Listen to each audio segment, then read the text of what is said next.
Herzlich willkommen im Miniaturwunderland. Wir haben Spaß, wir haben gute Laune, wir haben nur nichts zu tun. Insofern, moin Leute. Moin. Ihr habt den 2 Meter Sicherheitsabstand, sehr gut. Wir haben eine neue Challenge. Ich habe mal ein bisschen ausgemistet. Ich würde sagen, 4 Stunden Zeit, 2 Teams, A2 Leute. Ihr dürft alles an Werkzeug verwenden, was ihr am Arbeitsplatz habt, Kleber verwenden, Farben verwenden, aber hieraus wird gebaut und das in 1:87. Viel Spaß. Lars hat so richtig Gas gegeben. Alter. Wollen wir mal abwechseln? Jeder nimmt ein Stück oder wollen wir Schnick, Schnack, Schnuck? Schnick, Schnack, Schnuck. Aber einmal. Einmal? Mit Gewitter und Feuer? Nee, so die 3 Stein, Schere, Classics, Papier? ganz klassisch. Wenn ihr nervös. Schnick, Schnack, Schnuck. Bam! Gewonnen.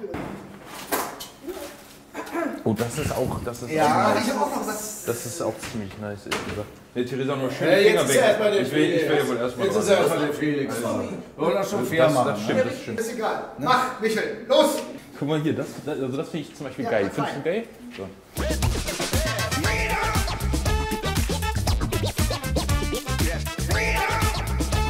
Geil, Michel, was haben wir denn jetzt hier Schönes?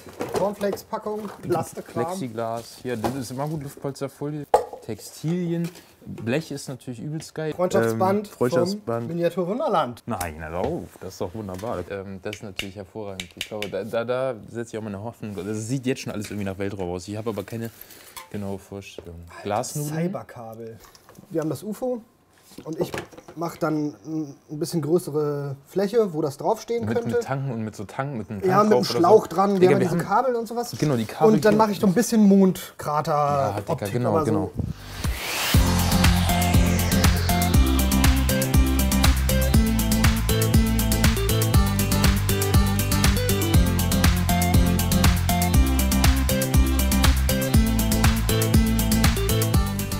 Ich weiß nicht, ob man das jetzt schon gehört hat, aber wir wollen ja eine UFO, so eine Mondlandschaft bauen. Und da habe ich so eine Kuppel und die möchte ich gerne ein bisschen schmaler machen.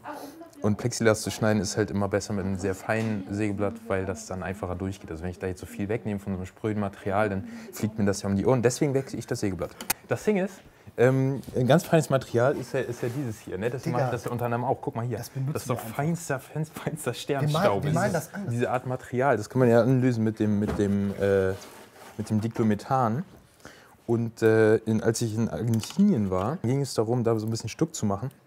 Und die haben nämlich dieselbe Säge und da habe ich das auch wieder aus der Säge rausgepult. Das mache ich ja auch manchmal, wenn man sehr feine Sachen hat. Kann man das einfach raufstreuseln, einmal überpinseln und dann wird das ein ganz tolles, sieht das gleich aus wie Stuck. Da waren alle ganz auf dem Häuschen.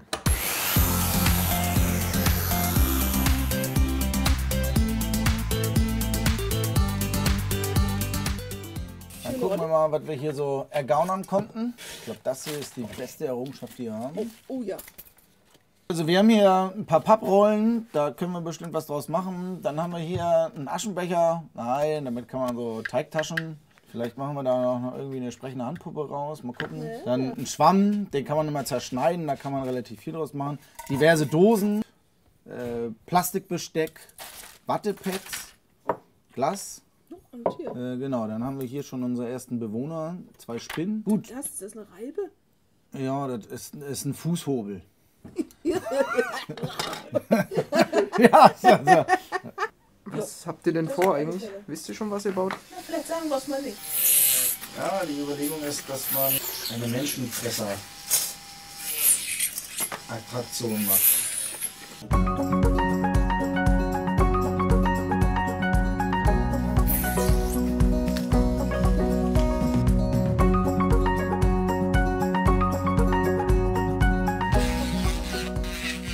Genau, dass man einfach so sagt, okay, alles, wo man so, ja, so entweder Innereien oder Zähne oder, das wäre so mein Oberthema, dass wir ein Fahrgeschäft machen, was wirklich von außen mega eklig ist, wo eigentlich keiner reingeht. Und eigentlich würde man, also wenn ich so ein Geschäft in echt bauen würde, würde ich auch so eine man würde in so einer Flüssigkeit rutschen. Die würde ich natürlich dementsprechend wie Magensäure oder wie auch immer einfärben. Und alles, was so raustropft, das finde ich halt cool. Aber das wäre für mich dann Blut oder irgendwelche Innereien.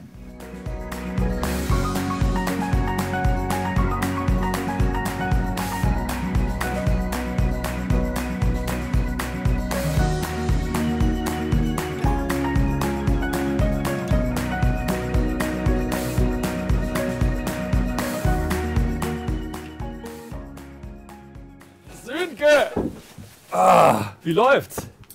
Ja. Was brauchst du denn da? Hä? Was brauchst du denn da? Nee, das ist für zu Hause, das ist gar nicht für die Challenge. Wir haben eine mega geile Idee, aber wir werden die natürlich nicht verraten. Ich habe auch noch eine mega geile Idee gehabt. Ja? Zum einen müsst ihr das mit integrieren. Ja. Kommt er jetzt mit an, ne? Ja, da kommt er jetzt mit an. Ja. Und zum anderen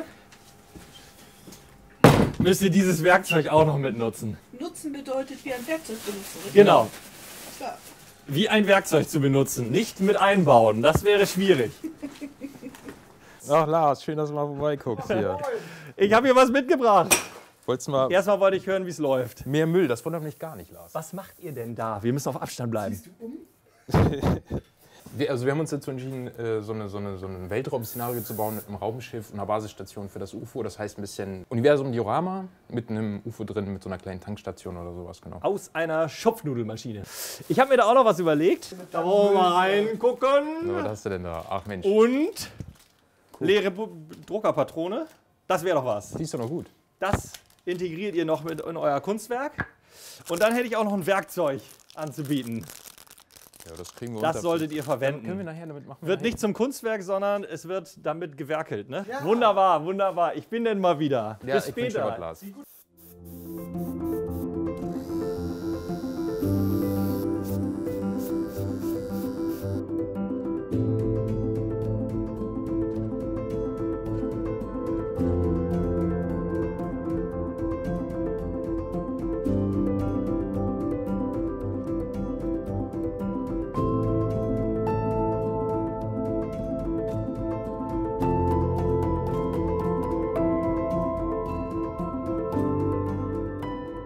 Das ist eine ganz einfache Geschichte. Wir sind hier mal hergekommen, um euch ein bisschen aufzumischen.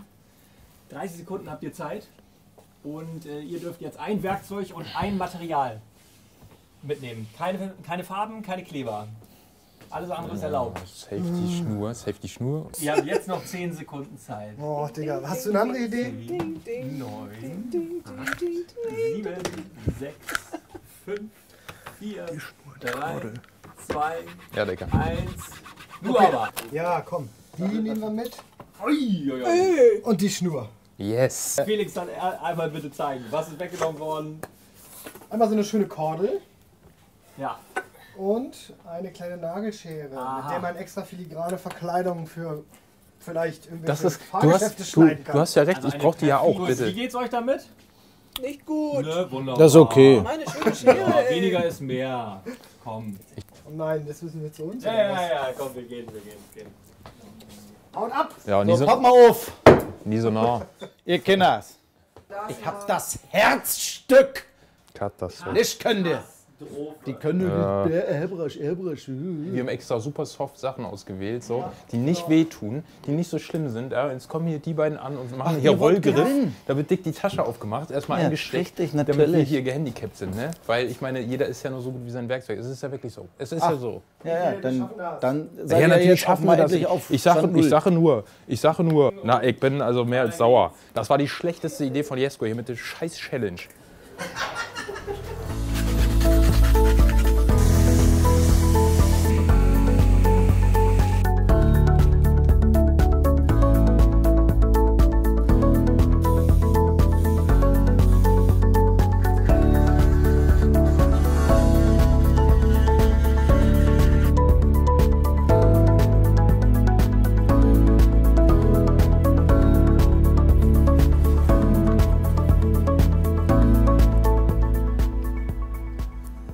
Ja, jetzt fehlt mir natürlich meine Nagelschere.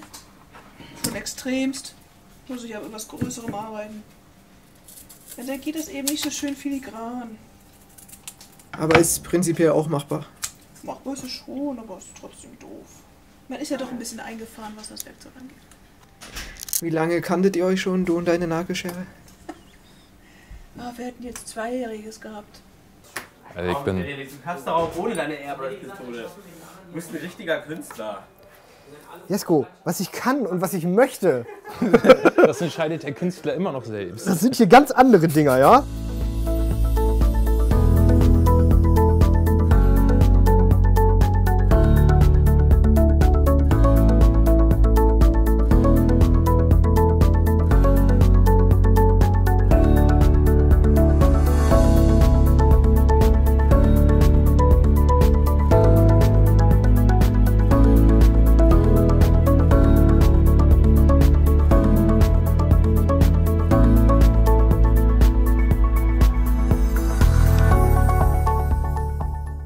Mit der Brechstange werden wir filmisch die Landung des UFOs festhalten auf der Base. Da können wir schön von hinten so reinangeln, keine Person im Vordergrund.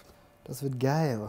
Das ist richtig so ein Trick, ne? Meine Nylonschnur haben wir ja auch noch, ne? Aber Oh, das wäre auch geil. wir könnten auch an die Nylonschnur das UFO an die Brechstange ran, dann könnten wir richtig spielen damit. Alter, dann machen wir hier so Licht aus und so. Ein bisschen schummrige Beleuchtung, ein bisschen Nebel, wenn das geht. Das wäre geil. Theresa, Sönke, Halbzeit. Nee, komm. Wie sieht's aus? Wir brauchen auf jeden Fall mehr Zeit. Also wenn hier irgendwas nicht mehr da ist, dann ist es Zeit. So, Okay, wo ich dachte, seid wir haben ihr? Endloszeit, weil hier ist nichts. Was ist die Herausforderung? Warum stellt ihr euch so an?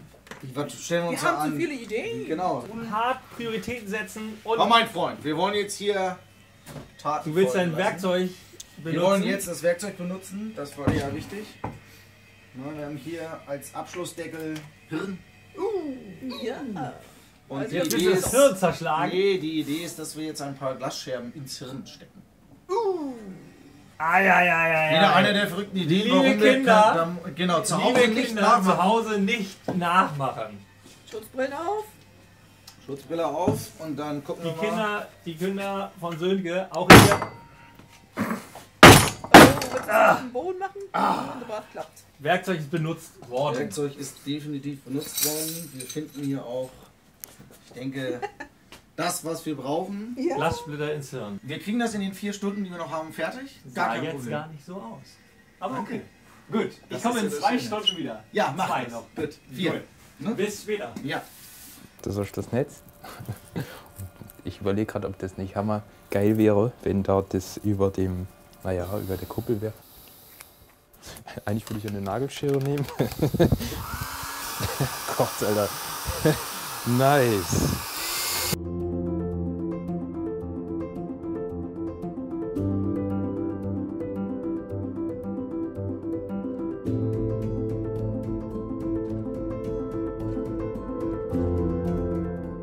Hallo!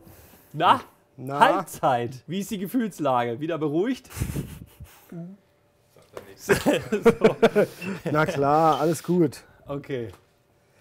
Also ihr kocht noch. Kein Thema. Sehr gut. Wir sind so in den Finish-Schritten, würde ich mal sagen. Oha, das jetzt doch schon? Ihr habt noch 2 Stunden. Ja, die brauchen wir auch fürs Finish, würde ich sagen. Okay, dann wird es ein gutes Finish. Das hört sich auf jeden Fall so an. Wo sind die Herausforderungen, seitdem man dir dein bestes Stück genommen hat? Wo? Na, überall. Man muss ja die Sachen anmalen. Dementsprechend ist das so ein Schritt zurück in die 80er. Wir machen mit dem Pinsel. Und Dreckwasser. Wir machen Das mit ist ja dem mal so eine Pinsel. feine Sache, ne? Habt ihr das Werkzeug schon benutzt? Vorhin habe ich gedacht, es wäre eine lustige Idee, den Kubus zu benutzen, aber jetzt mittlerweile haben wir uns so viel Mühe gegeben, dass es einfach scheiße wäre, wenn wir das jetzt benutzen und kaputt machen. Finde ich nicht mal. Ein hartes Wort für so eine weiche Masse. Okay. Machet! Ja, wir machen damit die Landung irgendwie. Wir kriegen das hin. Die Landung. Na Da klar, kommt noch eine Landung drauf. eine Punktlandung. Sau gut. Ich komme in 2 Stunden wieder. Okay. Ich freue mich. Sieht gut aus, Jungs. Ich wünsche dir was.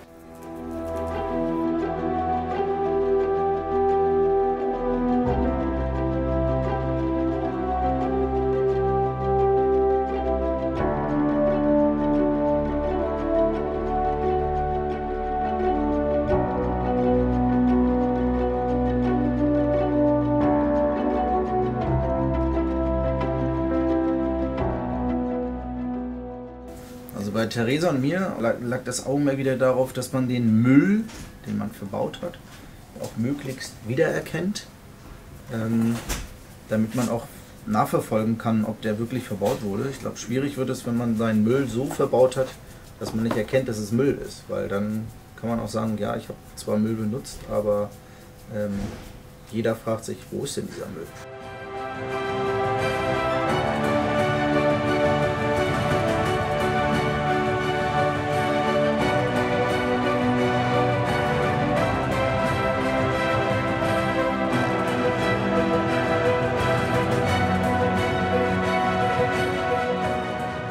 Bisschen. Ich wette, wenn man dahinter eine Taschenlampe macht, hinter die Sonne, leuchtet das da durch. Mach mal Handy-Licht. Das war wirklich alles, was ihr da nacheinander rausgesammelt habt, Ja, ja? das ist so unsere Interpretation einer Marslandung. Genau, wir haben dieses Weltraumdiorama gemacht. Und das kann nicht nur gut aussehen, sondern es hat auch noch Spezialfunktionen. Willst du mal sehen? Ja, ich habe das Kabel schon bemerkt. Ja, genau. Ei. In die Trickkiste gegriffen. Das jetzt sehen, Ja, sauber. Und der Mond. Genau, und dann gibt es noch den Mond, der ist natürlich hinten rum, den muss man dann separat beleuchten. Dadurch, dass es weiße Farbe ist, lässt sich natürlich mehr Licht durch als der Rest vom Himmel. Der Stern vor Andromeda. Genau. Ganz stark. Und hinten links oder hinter dem Raumfahrtschiff siehst du auch noch diese Druckerpatrone. Das ist irgendwie so ein Energiespeicher oder sowas. Ja. Vorne Schaschlikspieße als so Markierung quasi. Schön ist auch hier diese Krater. Mega Das kreativ. sind also Dosenböden und darüber liegt dann dieses Handtuch, was wir da drin hatten. Das ist dann im Prinzip die ganze Landschaft. Okay. Was meint ihr? Werdet ihr gewinnen? Also ich persönlich muss sagen, bin ja recht zuversichtlich. Ja, ich bin auch. Also Ich da denke kann man, auch. da kann man noch den Felix die Airbrush wegnehmen, das wird trotzdem nichts. Das sind ja noch die zwei Mannequins, die Ja, die da sind das verdammt Kabel mutig. anschließen wollen. Guck, hier sind die Anschlüsse. Das ist schon aufgeklappt. Oder man kann es auch so interpretieren, dass es gerade losfliegt und das Ding ist halt schon ein bisschen rostig und die Klappe ist nicht zu. Das ist ja wie wenn man vergisst, den Tankdeckel zuzumachen. Kennt man ja. Ja. Beim UFO. Wer kennt es nicht? Kennt man ja. Stark. Das ist ein Benziner, ne? Lars, mein Lieber, Ja. du hast ja entschieden, dass mir die Airbrush-Pistole weggenommen werden soll. Und wir sollten das Ding hier ja noch benutzen. Du willst damit jetzt aber nichts mit mir machen, oder was? Und ja, ich muss mit dem Auto fahren, deswegen trinke ich kein Bierchen. Aber Michel, war schön. Prost. Prost. Klar ist. Wen nominiert ihr denn für die nächste Challenge? Wenn wir verlieren, dann dürfen wir entscheiden, wer als nächster dran kommt. Richtig. Richtig. Naja, wen könnt ihr von dort nehmen? Na, ich kenne doch, glaube ich, schon einen. Wen sauer? Ich würde den Christian Rosenau nominieren. Ja, dann will ich spontan sagen Manu, weil der hat ja auch mal richtig Box und so ein kleines Diorama, ist ja genau sein Gewerk. Der ist ja eher so filigraner. So eine Bastelei. Manu und Krischi. Sauber. Wenn ihr verliert. Okay. Vielen Dank. Gut Ich muss gemacht. los. Ich habe einen Termin. Zieh durch. Theresa, Sönke. Wie sieht's aus? Gut sieht's aus. Sauber. Seid ihr fertig? Sigi, Die anderen waren schon vor einer halben Stunde fertig. ich weiß, Müll braucht seine Zeit, Um zu etwas Besserem zu werden. um noch mehr Müll zu werden. Nämlich. Wir haben gesagt, Kirmes ist so das, womit wir als letztes gearbeitet haben. Warum machen wir da nicht gleich weiter und haben einfach eine Allesfresser-Bude gebaut. Gebuff. Ja, schön. Nee, wir haben aus dem ganzen Müll, den wir gefunden haben, also der Schwamm ist die Zunge geworden, die Gabeln haben wir nicht weiter groß verändert. Der Römertopf, den du uns liebevoll auf den Platz gestellt hast, das ist unser Gehirn geworden, der ganzen Maschine. Und hier oben ist so ein bisschen der Darm und alles, was man so braucht. Wunderbar. Ne? Wunderbar. Wenn ihr also verliert, wen würdet ihr denn als nächstes nominieren? Auch wieder ein Zweierteam? Selbstverständlich. Wer wird es sein? Wir würden in dem Fall, wenn wir verlieren sollten, den Stefan und die Judith nominieren. Oh, gute Kombination. Liebe Leute, das war's für heute. Das ist hier die kleine Müll-Challenge gewesen. Was Ordentliches rausgekommen. Und ihr habt jetzt die Möglichkeit, in den Kommentaren darüber abzustimmen, welches Diorama euch besser gefällt. Und der Gewinner wird nächstes Mal dann gegen ein neues Team aus Modellbauern antreten. Insofern war schön, dass ihr dabei wart und tschüss, bis bald im Wunderland.